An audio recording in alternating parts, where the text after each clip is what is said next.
Бір сәтке ойланып қарашы, сен табысың азайып жатқан сияқты сезім жоқ па сенде? Кейде табысың еш жерге жетпейді, айдан айға жетпейді. Бір орында қалып отқан сияқтысың, немесе сен кешегі күнгі өмірің бүгінгі күнгі өміріңнен жақсырақ сияқты көрінеді.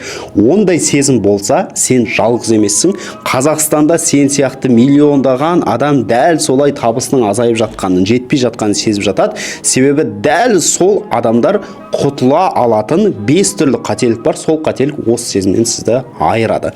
Қазір қарайық. Threads-қа кіріп көріңізші. Threads деген әлеуметтік желі бар. Соған кіріп көрсек, елдің барлығы жазады. Бағалар қымбаттап жатыр, қымбатшылық деп. Сол сияқты инфляция туралы, басқа жер туралы кез келген әлеуметтік желіде қарасаңыздар, адамдар қаптап жазып жатады. Неге? Себебі ақша жетпейді. Себебі жақсы табыс жасап жатса да, 300-400 мың тауып жатса да, ол бұрынғыдай бір айдан екінші айға жетпейді.